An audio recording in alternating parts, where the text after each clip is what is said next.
دیکھو گے تو وہ رجوع لانے والوں کو بخش دینے والا ہے۔ اور رشتہ داروں اور محتاجوں اور مسافروں کو ان کا حق ادا کرو، اور فضول خرچی سے مال نہ اڑاؤ کہ فضول خرچی کرنے والے تو شیطان کے بھائی ہیں، اور شیطان اپنے پروردگار کی نعمتوں کا کفران کرنے والا یعنی ناشکرا ہے۔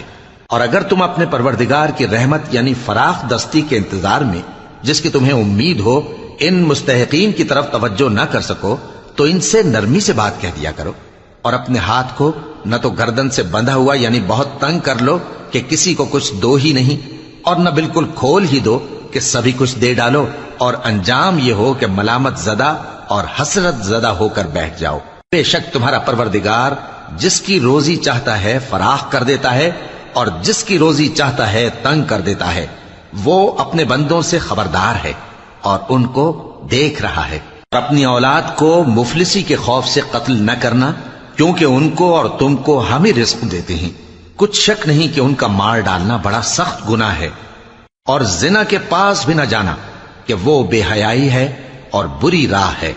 اور جس جاندار کا مارنا اللہ نے حرام کیا ہے اسے قتل نہ کرنا مگر جائز طور پر یعنی بفتوائے شریعت۔ اور جو شخص ظلم سے قتل کیا جائے ہم نے اس کے وارث کو اختیار دیا ہے کہ ظالم قاتل سے بدلہ لے، تو اس کو چاہیے کہ قتل کے قصاص میں زیادتی نہ کرے کہ وہ منصور و فتح یاب ہے۔ اور یتیم کے مال کے پاس بھی نہ پھٹکنا مگر ایسے طریق سے کہ بہت بہتر ہو، یہاں تک کہ وہ جوانی کو پہنچ جائے۔ اور عہد کو پورا کرو کہ عہد کے بارے میں ضرور پرسش ہوگی، اور جب کوئی چیز ناپ کر دینے لگو تو پیمانہ پورا بھرا کرو، اور جب تول کر دو تو ترازو سیدھی رکھ کر تولا کرو، یہ بہت اچھی بات اور انجام کے لحاظ سے بھی بہت بہتر ہے۔ اور اے بندے، جس چیز کا تجھے علم نہیں اس کے پیچھے نہ پڑ کہ کان اور آنکھ اور دل ان سب اعضاء کے بارے میں ضرور باس پرس ہوگی۔ اور زمین پر اکڑ کر اور تن کر مت چل کہ تو زمین کو پھاڑ تو نہیں ڈالے گا اور نہ لمبا ہو کر پہاڑوں کی چوٹی تک پہنچ جائے گا۔ ان سب عادتوں کی برائی تیرے پروردگار کے نزدیک بہت ناپسند ہے۔ اے پیغمبر، یہ ان ہدایتوں میں سے ہیں جو اللہ نے حکمت کی باتیں تمہاری طرف وحی کی ہیں، اور اللہ کے ساتھ کوئی اور معبود نہ بنانا کہ ایسا کرنے سے ملامت زدہ اور راندہ درگاہ بنا کر جہنم میں ڈال دیے جاؤ گے۔ مشرکو، کیا تمہارے پروردگار نے تم کو تو لڑکے دیے اور اپنے لیے فرشتوں کو بیٹیاں بنایا؟ کچھ شک نہیں کہ یہ تم بڑی نامعقول بات کہتے ہو، اور ہم نے اس قرآن میں طرح طرح کی باتیں بیان کی ہیں تاکہ لوگ نصیحت حاصل کریں، مگر وہ اس سے اور بدک جاتی ہیں۔ کہہ دو کہ اگر اللہ کے ساتھ اور معبود ہوتے جیسا کہ یہ کہتے ہیں تو وہ ضرور عرش والے کی طرف لڑنے بھیڑنے کے لیے رستہ نکالتے۔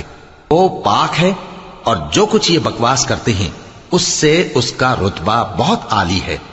ساتوں آسمان اور زمین اور جو لوگ ان میں ہیں سب اسی کی تسبیح کرتے ہیں، اور مخلوقات میں سے کوئی چیز نہیں مگر اس کی تعریف کے ساتھ تسبیح کرتی ہے، لیکن تم ان کی تسبیح کو نہیں سمجھتے۔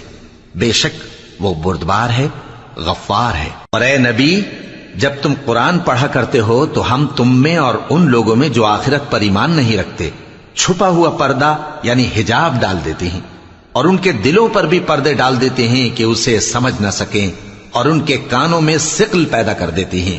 اور جب تم قرآن میں اپنے پروردگار یکتا کا ذکر کرتے ہو تو وہ لوگ بدک جاتے ہیں اور پیٹ پھیر کر چل دیتے ہیں۔ یہ لوگ جب تمہاری طرف کان لگاتے ہیں تو جس نیت سے یہ سنتے ہیں ہم اسے خوب جانتے ہیں، اور جب یہ سرگوشیاں کرتے ہیں یعنی جب ظالم کہتے ہیں کہ تم تو ایک ایسے شخص کی پیروی کرتے ہو جس پر جادو کیا گیا ہے، دیکھو انہوں نے کس کس طرح کی تمہارے بارے میں باتیں بنائی ہیں، سو یہ گمراہ ہو رہے ہیں اور رستہ نہیں پا سکتے۔